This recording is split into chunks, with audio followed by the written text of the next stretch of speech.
Brian Phillips from Five Lakes. So, Brian Phillips from Five Lakes is going to help us answer the question, what is one thing a dentist can do to enhance their profitability forever? Thanks for being here with us, Brian. Really appreciate your sponsorship and your friendship. And what is one thing a dentist can do to enhance profitability forever? Well, first, thanks for having me. Sure. Really enjoy being here and supporting the group. The answer to the question is obviously there's a multitude, but one of the areas I want to dive into is insurance, Gotcha. right? The one thing to do is really look strategically at the way you participate with insurance. There's no cookie cutter approach. You know, everyone is. I think a lot of the strategies, Dennis, is just sign up for everything and hope it's good.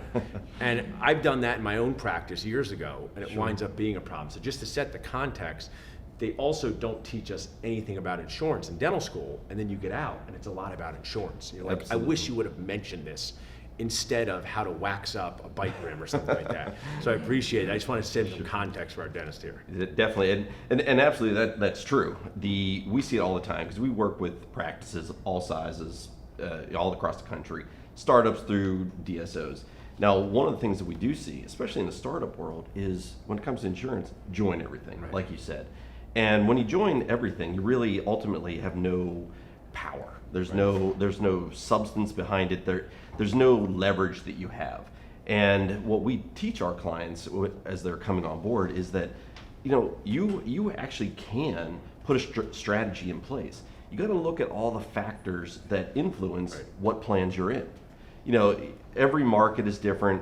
The type of dentistry that you want to perform is different, and there are certain PPOs, certain payers that fit better with you. Yeah. Now, a thing that's relatively unknown, or I should say understood, is in the payer world, they kind of work together. Yeah. They're in networks. You may have heard terms like at least network or partnerships.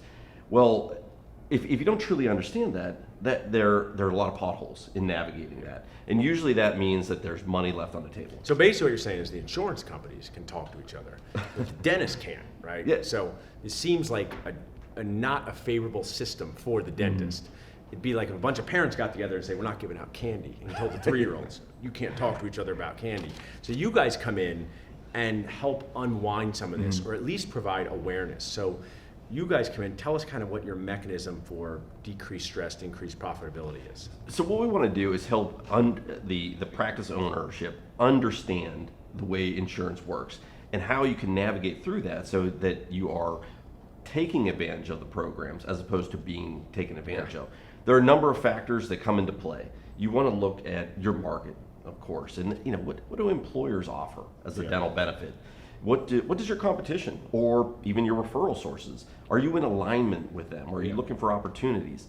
Demographics have a tremendous impact on which plans you should. And I use the term in our office, dental insurance is like a coupon with benefits, but has blackout dates. And some of these coupons, if you sign up for them, they make you not profitable, right? I mean, Absolutely. if you looked at a dentist cost, they're actually costing more to have the patient in the chair than not, but they feel busy, which leads to sometimes a lot of just incredible stress and decreased morale.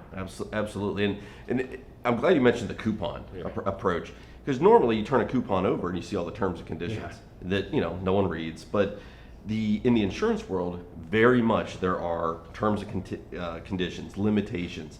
There are connections, a lot of if-thens. But you guys is like when dentists talk weird to patients like every day, and they say things like mesial and distal and virgin, very weird to say to your patients.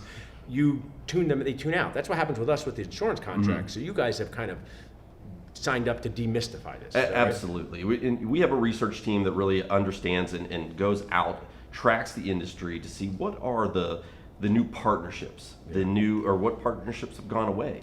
Now that impacts reimbursements. Yeah. So one of the things we want to do is make sure that we understand the type of dentistry that you want to perform, how you want to work with insurance. It doesn't have to be all bad, but it can be done in a very strategic manner. And ultimately, that's what we want to do: is get to know the practice, get to know the group. How do you want to provide? How do you want to participate? And then we develop a plan so that you're reimbursed in best-in-class programs, and that you're not in a position where you just don't understand. A lot of times, how you work with a payer, credentialing, getting in the network in the first place, is kind of passed down.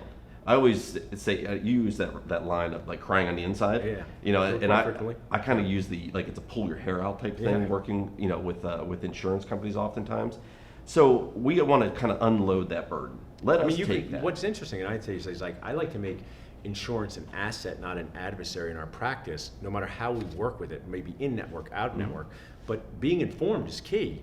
Because I mean, some insurances are paying me less now than they did 10 years ago, but the cost to deliver the care is up. It's quite insane. So, Absolutely. why are they doing this? Could you tell us? You know, I wish I had. Because they can. Is that the answer? Right. The thing ultimately, you know, it is. It's because they can. Yeah. You just mentioned that the reimbursement rates changing, but changing the wrong way, Yeah. going down. We have over the past couple of years, we've seen major payers, introduce things like lump sum payments to encourage you to sign up on a fee schedule that commits you for the next few years. Yeah. That's a lower fee schedule. Just this week, and letters are going out to practices all across the country. Spoiled guac PPO's at it again. See, you don't say the name, you can't get in trouble there. There really is no spoiled guac PPO, but that's how it feels, right? Absolutely. Would you like this guac? Sounds good. It's spoiled. Well, that's not so good, right? So, Exactly.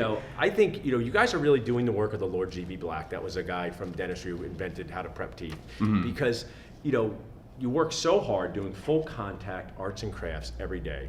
I'm someone who gets to do a variety of jobs, from selling practices to speaking to being the Nacho guy, but also being a dentist.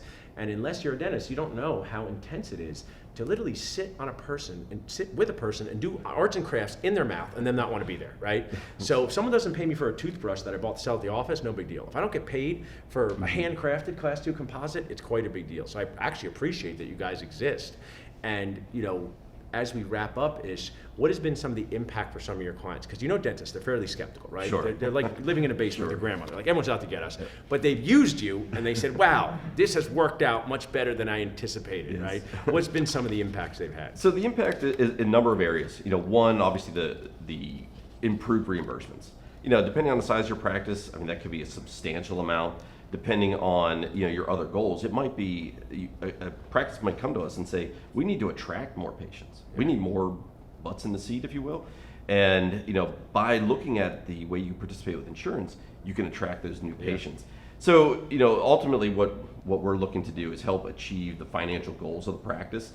But we see opportunities all across the country where tens of thousands of dollars are left on the table. If you're a larger group, well, the numbers just they go. I was saying last night at the Nacho event, I said, imagine if you could eat your favorite nachos and they took out the calories. Everyone would like that. Reduce the calories, right? Absolutely. So that's what you guys do. So thanks so much, Brian. Really appreciate what you and Five Lakes are doing. Thank you very much for having us. Awesome.